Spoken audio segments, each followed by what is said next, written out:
Welcome back, people. I wasn't quite sure if I was going to record this, but I figured I already started doing my hair. But I said, let's make a video journaling my journey back to longer hair. I've had shoulder or bra strap length hair before, and I want to see if I can get further and going it all the way down to my waist, like a 24-inch, you know what I mean? So I've seen the girlies do a pre-poo, and then they do shampoo, deep conditioning, and a tea rinse, and then they seal it in. So that's what I'm going to start incorporating. Right now I'm doing a pre-poo with the oil mix that I have earlier that I think I've said on the screen. It was like olive oil, sesame oil, bamboo nut oil, hibiscus, a lot of herbs in there that I blended up, aloe, and then I put it into this big oil situation. So yeah, I'm just trying to get back to having my hair be flourishing. I used to wear a lot of bamboo nut out, twist outs, and such, to where I felt like my hair grew a lot better and actually wore it out. Because when I worked as a home care nurse, I didn't seem to care as much about what people thought about my hair. I just kind of wore it, but it was presentable. So I always wore bamboo knot outs in an updo, or like a small twist out in an updo. So it was, my hair was always up. So I think that's kind of what helped out a lot.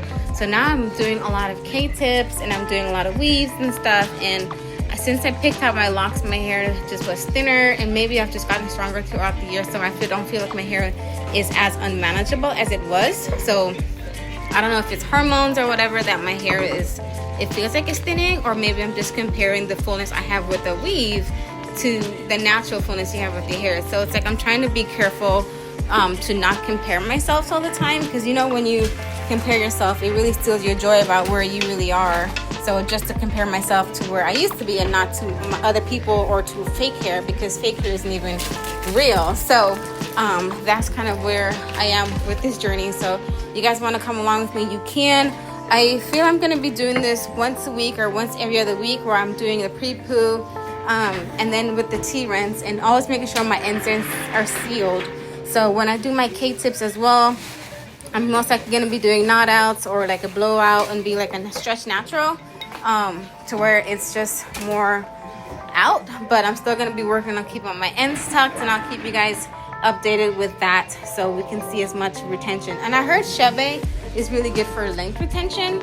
So I did infuse my Shea butter with Shea, so that way, because I know Shea butter works really well for my hair to seal the moisture in on my ends. So that's what I started doing. You'll see me get my Shea butter mix here to seal my hair at the very end. It's very thick, so it's very heavy. So I usually put it to my ends. I don't really want to make my whole head greasy. So it's a really good way to seal in the moisture without making my hair feel super greasy. So that's all the hair that I shed with me doing my detangling the way that I did it. So yeah, with the pre-poo, I let it sit under like a dryer for a little bit, and then and then I just came back to it, you guys. So I'm excited to kind of just try and enjoy my hair at every aspect instead of waiting for the future. I want to just work and living in the now, and that involves just enjoying my hair the way it is now while working towards a particular goal. Because I just feel like there's so much going on with my life, with every other aspect. Like what aspect of my life can I control and actually work on doing myself that I can actually handle, or get to control, like with my business, with injectables, I'm doing marketing and all this stuff. And there's so much you can control with like your clients coming in, and you working to give them good results and making sure that they're happy. So that's sometimes a little bit anxiety ridden. So with my hair, I feel like that's a little bit more control for myself, in terms of I know if I do these certain steps, it's going to come out good, or it's going to turn out this particular way. So it's something that I know within myself that I know I can control, and not like, oh, do they like it, and how do they feel about it. So it's like less people pleasing, because it's just how I feel about it.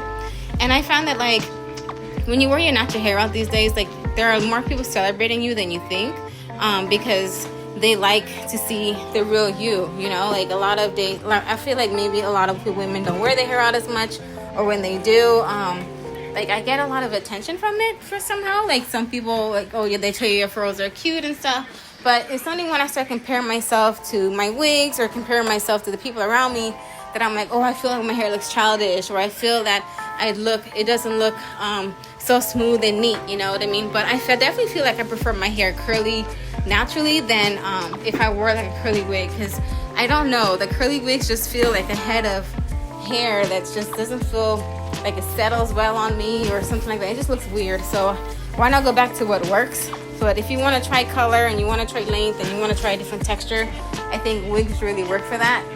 So and I just felt like I was getting caught up with always working that, and when I'm wearing a wig, I'm just kind of slapping it on, and how much intention are we really putting into taking care of our own scalp and the hair underneath, and actually taking care of giving ourselves some attention, you know? So maybe I'm just doing a lot of reflecting because my birthday's coming up, but I was just like, how much attention are we giving ourselves instead of feeling like we're rushing and being part of the rat race, you know? And I feel like when we love on our hair, it's still kind of loving on ourselves, and then the hair growth and the hair retention is a nice aftermath of that. So I just want to focus on getting back to those roots and what worked and what didn't work. And I think if anything else, I was just using the wigs and weaves as like a little, I would say like a cover, because you know, you feel like your face is aging and all this stuff, that it's like, well, are we using the hair to kind of mask how you feel about your face? You know what I mean? So you have to be able to have strong confidence to wear your hair out all the time. So I think finding a fun accessory is gonna be good too. So I'm trying to figure out how to accessorize my hair as it is now, because I'm used to using like my little bows and my clips and stuff when I wear my hair straight. So when I'm having it curly, it's like it's interesting to find some accessories that would work better, like some fun little pins, because the bows or the ribbons don't really work as well because the hair is not straight, you know. But anyways, I'm able to wash my hair into just 2 sections because it doesn't seem as heavy for me to just do like 4 sections like I used to do.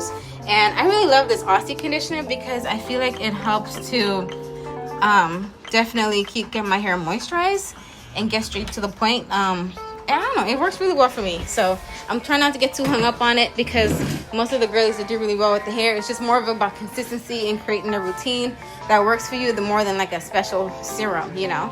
So here I am doing the hibiscus tea rinse. Hibiscus is very, you know, red, as you know, so it will kind of stain your bathtub if you don't wash it out right away. It's like there's blood everywhere. So it was hibiscus, green tea, and fenugreek. That's really good for stimulating hair growth. So that's going to be an important part of my hair routine now. It's going to work on hair growth as well as preventing shedding with the green tea. So I think those are going to be some key factors. And then with the Shea infused shea butter, that's going to be fascinating as well. I made the Shea infused shea butter myself, and I might even go into actually putting the actual Shea on my hair.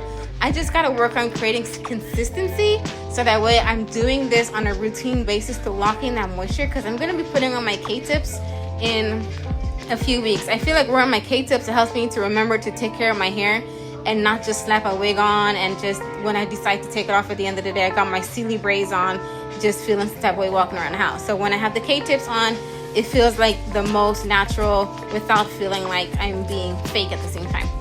Hopefully that makes sense. But I taught my niece how to do it so she can do my K-tips for me, and I might have her start with the top of it, where I'll wait for the bottom of the extra bundles to come in. So this one, my hair looks like right out the shower. It looks like my curls are popping, y'all. So the conditioner and the tea rinses are working. I like how it looks.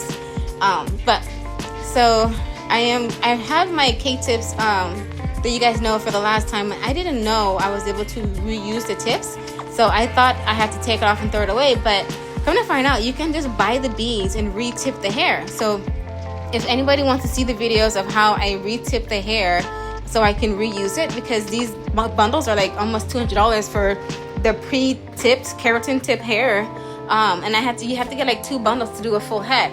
So that's like $400, and if you don't know and you're like throwing them away, you're literally throwing away money. So I said, well, let's just rebond these hair and then go from there. So that's what I'm gonna do, and that's what I showed her how to do. So she's gonna rebond the hair for me, and I figured we'll just start off with what we already have for the top portion and go from there. So here you can see me using my Shea infused shea butter to seal my hair. So what I like to do is just seal in the moisture even more by using an by using the Carol's Daughter leave-in conditioner. And after we put the leave-in conditioner, we're just gonna seal in that moisture with the Shea infused shea butter, or the shea, and then really nice. I had a fresh trim right now, so everything feels really even. It feels like a good start, so that when I do my keratin tips and I check on my hair in the next 3 to 4 months, you can see if I had extra split ends or how anything is going. But if you guys would ever want to see the recipe of how I made this Shea infused shea butter, I'm sure it's in one of my previous videos. I can link it below if you have any questions. But it definitely makes a difference for me to have that extra moisture. We definitely want to make sure the ends are sealed and hydrated, because that's the oldest part of our hair, as we know. So it's gonna fall off if we're not taking care of it. That's how we retain length, is by focusing on the ends, you guys. So yeah, usually when I do my hair, I just usually set it with some flat twists and some bantu knots, and this is what that looks like. And I'll do a separate video showing what that looks like when I twist it out. So that's gonna be it for today, and I will talk to you guys next time.